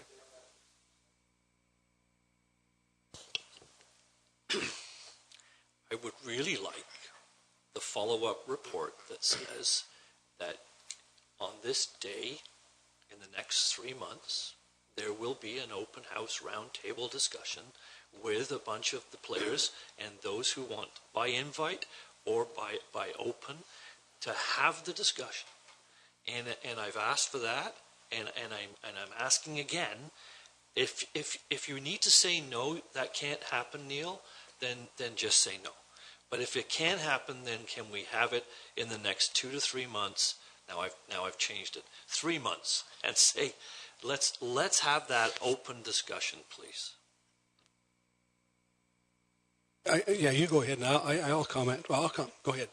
I just want to comment on that, and I sense the councillor's frustration, and it is frustrating for staff as well. There's multiple priorities, changing priorities. There's parking at schools is a priority. There's parking downtown is a priority. Each week there's new priorities, so it is something that we put in our hopper. We do have a work plan that we're trying to stick to, and we're trying to achieve that. We'll certainly take that back and look. Is it going to happen in the next 2 months? No. Is it something that may happen in the fall? Potentially. But then I think, quite frankly, we'd be looking at the election, and it may be something that would happen if the new term of council felt it was a priority. I think, for clarity, what we're offering here and through the community improvement plan is a relief from the development charges for affordable housing. That's it. The county has a number of programs, and they've had a number of open workshops that anybody can attend. You'd be more than welcome to, and developed a long-term strategy for affordable housing. So the discussion, what are we going to talk about? Either development charges or no development charges. Or are we going to throw a whole bunch more money at it and say we're going to put, because we just went to the county 1st of May with a $1 million RFP for affordable housing, hoping people would take it up and develop brownfields. We'll see where that goes. But it will always come down, how much money do you want to put into this? And it is a pile of money. Having said that, both the provincial and federal government have promised that they are going to continue to support and increase funding to affordable housing. So, go ahead, Vice Premier Huber. Just a couple of questions for clarification. There was a size mentioned for a number of different kinds of opportunities, but for manufacturing it says greater than 0 square meters. Is there anything specific about why there was no size put there? Because the other ones I think were 2,000 square meters and 4,000. Yes, I don't recall the specific numbers, but in particular with manufacturing, it was that the identified need in the strat plan was that there just needs to be more manufacturing for better balance, whereas some of the other ones, like hotels, for example, suggested that in order to support the business traveling needs and sport tourism needs, we felt a modest meeting space or conference space was also a component of that. So we wanted to make sure they weren't just a lay-by, Airbnb type motel, which might be fine, but if you wanted to get this be, qualified for this, you needed to provide a little bit more. Okay. There also is a number of opportunities that were sort of highlighted as potentials, and you're focused in on one. Can we then assume that there won't be anything above and beyond, a sort of minimal kind of inclusion on the whole local improvement side, because it's not being specifically mentioned here, so it's not a big part of this yet. Is that correct? Yeah, I've emphasized the yet. This is just 2018, and a multi-year implementation program would be presented where it might talk about how these get mixed more appropriately, upset limits on, say, the number of hotels you would finance, any range of things that would be done as a sort of a whole package that we can present at the next budget. And I know that the focus is on new stuff, but there's one little paragraph. It's on page 60 of our whole agenda, but it's about programs and access to some financial opportunities or resources associated with existing businesses. I would just encourage that you kind of flesh that out a bit more and make sure that information is pretty widely available, because I didn't know what all of them would mean for somebody who's already in business. I did want to express my concern though with the idea of taking site plans out of council's control. I think the whole site plan process, I don't think we generally hold it up. I think it's a good opportunity for the public to see what's been talked about and put it all together. There's also a couple of advisory committees to council that generally participate in site plan situations too. Are they being left out to fast track some of this stuff through too? Because I don't understand why council has to be taken out of that process, because to me that generally works fairly well. Just clarify, we're not recommending site plan delegation at this time. It's in the plan as an option, but the delegation, to be clear, is of the use of the budget dollars for the programs. It would still, council at this time would still retain its authority for any other responsibilities they already have. Okay, so just one comment on the affordable housing and what we do at the county where you get any benefit like that, that we need that benefit, that benefiting builder or whoever it is to sign an agreement that stays affordable housing for at least 10 years because it stops them getting the grant saying it's affordable and jacking the rates up the next year. And we need an it's probably in the agreement, is it? I don't know. I didn't see it, but it is in the agreement? Where they have it in agreement?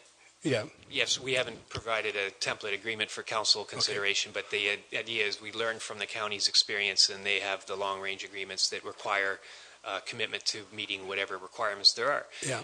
And in this case, we're also just highlighting we do, for the larger affordable housing projects, we do want the support directly from housing services at the county. So. Yeah, I think it's important that be included. Anyways, so any further questions to the recommendation? All in favor? It's carried. The next item is communications petitions for committee of the whole information, and there are 4 items there. Sorry, yes, 4 items. And we'll go down to reports of department heads. The first is information for the train station lease agreement. And if there are any questions, maybe would you like to speak to it? Go ahead. Wait, sorry, Mr. Mayor, could I go back quickly? Yep. The Dale Sherwood correspondence. I've talked to Mr. Sherwood several occasions, and there is, and I don't want to get into a whole long discussion here about these bump outs because there was a fairly long discussion at the public meeting, and that I attended and others. But I'm just wondering if one of the concerns I've heard from a good number of people with the bump outs. There's several number of issues, but I attended those meetings back, I think it was 3 years ago now, perhaps, or longer. But I attended those meetings, and there was consultation about bump outs and downtown beautification in the town of Southampton, and I just I think there was good consultation, but with the bump outs that were put in, one of the requests I was asked to bring forward, and I'll do it publicly, and I'll maybe send an email to staff too, but if I could have Amanda comment on this, the grass that was planted with the bump outs. There are some people that obviously do support the bump outs. One thing that I'm hearing quite a fair amount about is the grass that was planted with the bump outs from a maintenance perspective, and I think there are other reasons why people don't like it. But I think what they were asking for is the interlocking brick concept, to replace the grass. And I just wonder if staff could, Mr. Mayor, could just take a look at that. Do you want to comment to it, Amanda? Sure. Through you, Mr. Mayor, we can take a look at what the cost would be to change the bump outs from grass to asked to present that, and I'm doing what Mr. Sherwood and others. There are some concerns about the bump outs. Councilor Grace. Quick comment on that, Mr. Mayor. I met informally with Bruce Martin yesterday, who was on the BIA board of Southampton, and I'm sure Amanda knows this, but she and the BIA have met to talk about putting some planters to try to beautify this summer the bump outs, and talking about some light bollards or something that might go in the fall to increase visibility. They're looking at beautifying already. The BIA is, and I think they've talked to Amanda. There is some thought being given to it. There is an item further on in the agenda too, item 7.6, that deals with the streetscapes and the bump outs, so we can have that discussion. So I think we'll move on to report of department heads there, and there are 8 items there, and the first one is the train station. I don't know if the CIO would like to speak to it. Thank you, Mr. Mayor, and through you, this is just an information report for council's information. We have sent a potential lease after negotiating with the Hesses over the past year and a bit. We did send a lease to them for their approval. Our response from them, we haven't heard directly from the Hesses, but we did hear that through their lawyer that they have intention to sell the business and its assets, and they won't be proceeding to renegotiate a new lease at this time. That's not to say that they're not opening the business. We just don't know exactly what that means, and we'll be working with them, hopefully to come up with a lease. Councillor Dave Mayette. Thank you, Mr. Mayor, and to the CAO, just for clarity, and if this is true, I find it to be an unfortunate situation that they do not want to, they have indicated that they do not want to renew the lease as presented here, and that the lease they have currently is expired. Is that my understanding? Yeah, through you, Mr. Mayor, the lease has expired. Last year we worked with them on a year-to-year lease, and as mentioned, they've notified us of their intention to sell the business. I do not know whether they're planning on opening it this year or not. Right, Councillor Mike Mayette. Oh, sorry. Are you done, Dave? If that's in fact the case, it's unfortunate that an iconic business such as that should find itself in the position of apparently likely not opening this year, and it's a passing of an era for sure. Councillor Mike Mayette. Well, thank you, Mr. Mayor. I'd just like to echo Councillor Mayette's comments, is that I think there's a whole lot of people in this community would have liked to have seen the train continue to operate. And so, but just so I'm clear, we have offered a new lease to Mr. Hess, correct? So it has been offered. Through you, Mr. Mayor, we offered a lease that was very similar to the previous year's lease with some additional requirements for capital improvements. In fact, the Hesses had suggested to us. Just want to clarify that they haven't said that they're not opening, or their intent is, they haven't said that their intent is not to open, but that their intent is to sell the business and its assets, and they won't be proceeding to renegotiate it.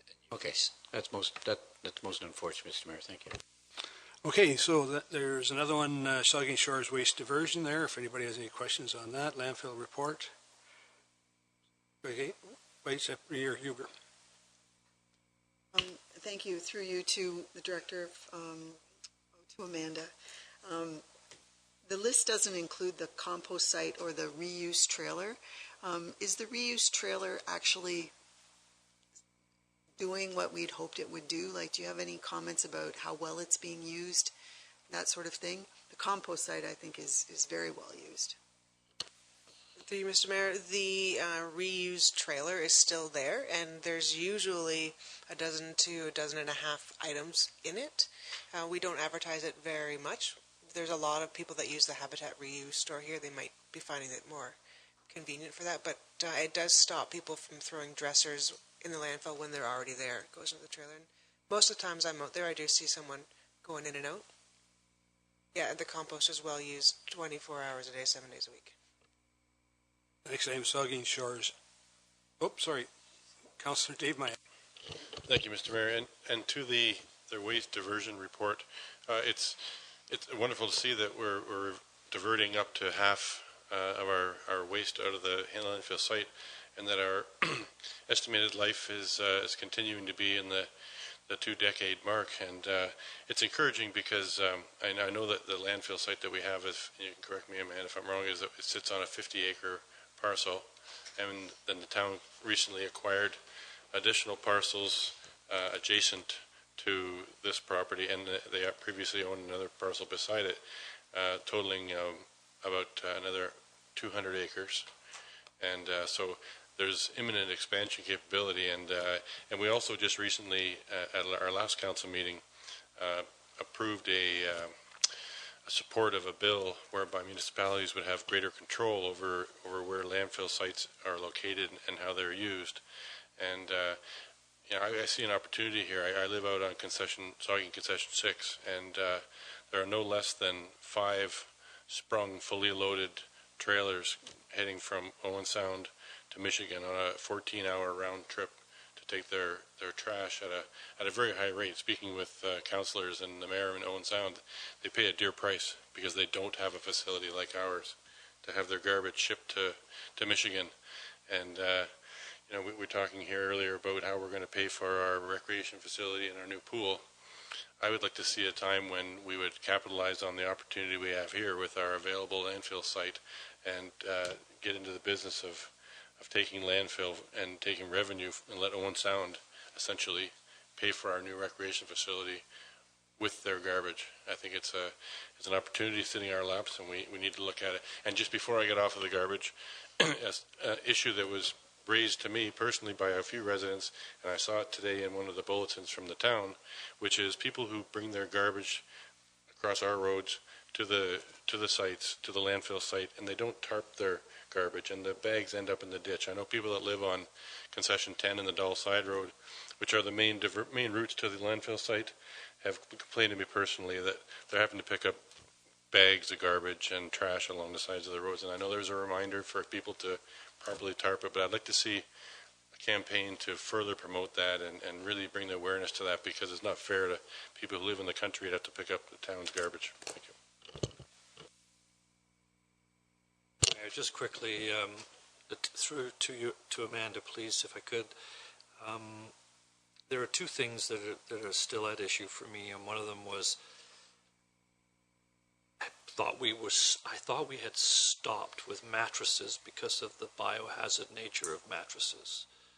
So are we still storing them in trailers and transporting them off-site, or are we dealing with them at our waste facility? So that'd be question number one. And question number two is styrofoam, as we know it. I've seen some really inventive new compressible cardboard, which I think is fantastic. So can we not store, I know it would be difficult to do, but could we not do the responsible thing and store the styrofoam for some future? It's like storing nuclear waste. Styrofoam doesn't belong buried in the ground, I think you will agree. And I think that we need to put upward pressure on the province to go to this compressible cardboard as an alternative for styrofoam, and we need to get this province out of the styrofoam business. But I would hope that you could find a way to stop us burying the styrofoam at our landfill site.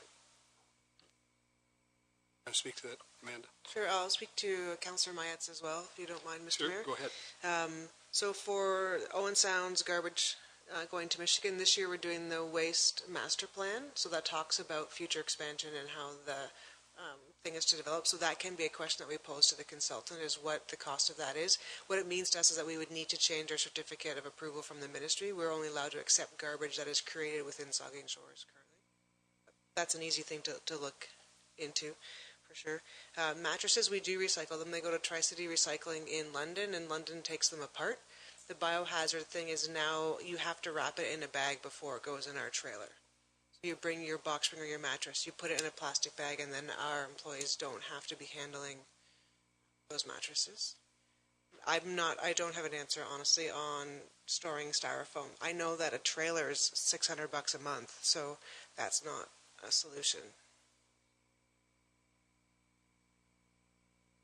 So Basra has large covered storage facilities where they put cans until they're baled and collected.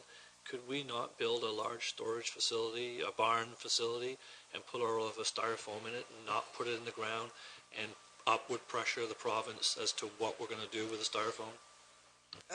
Through you, Mr. Mayor, it's more like nuclear waste. There's no market for styrofoam in the end, so it would be the end life of the product, however we're storing it.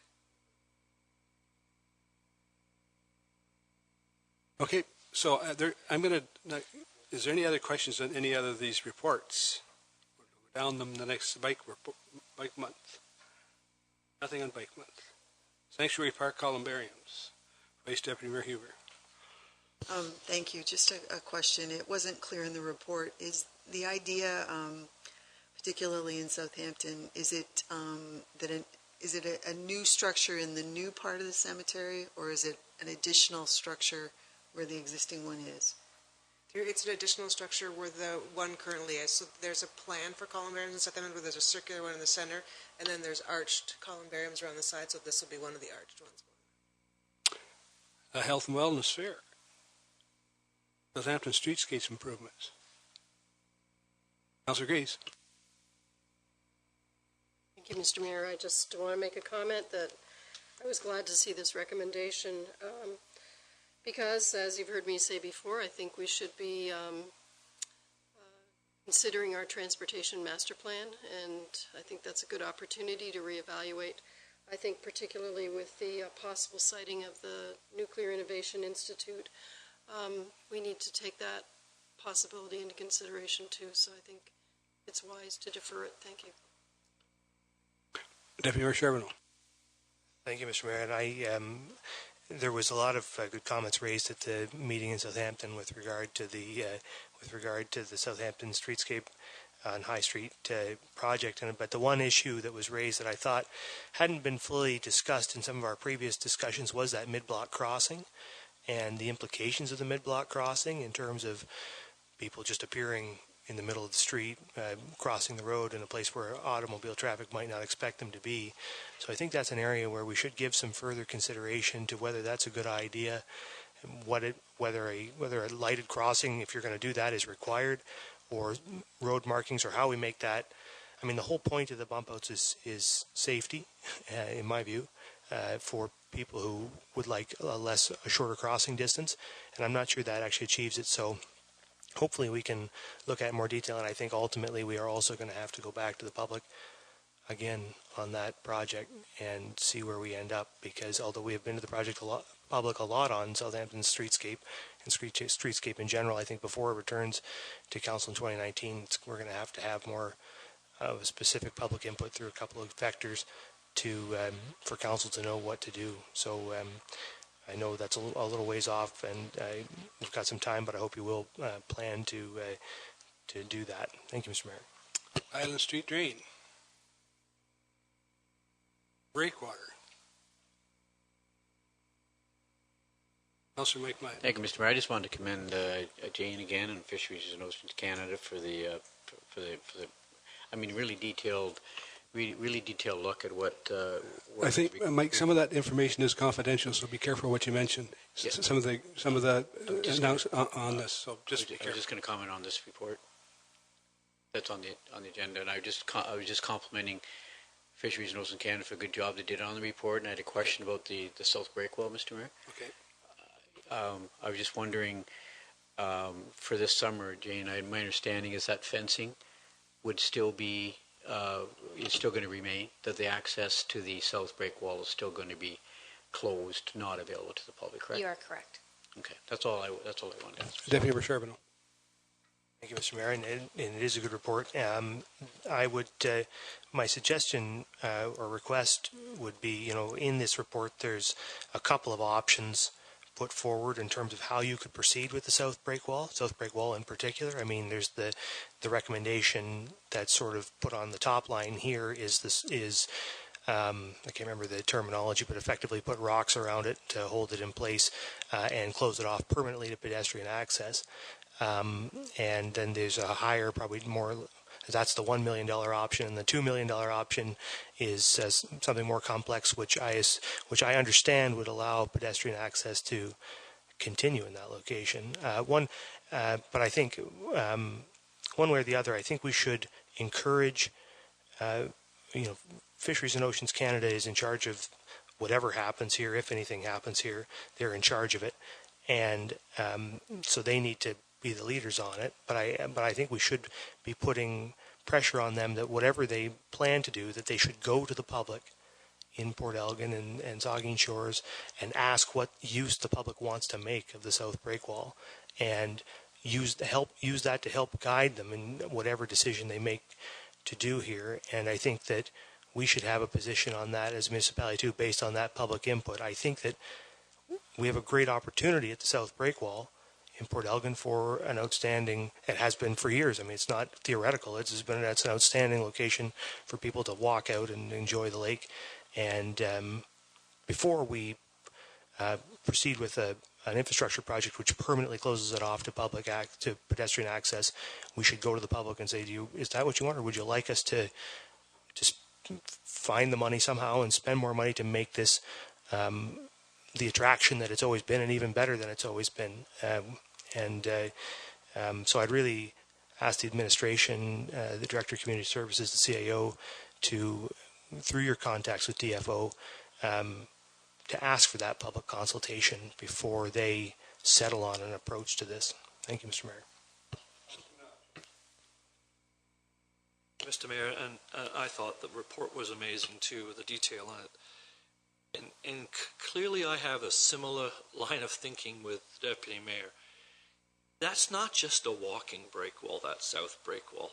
And those who think it is, I think, are mistaken. And I would like to see if we can't revise and clarify the understanding of that south break wall.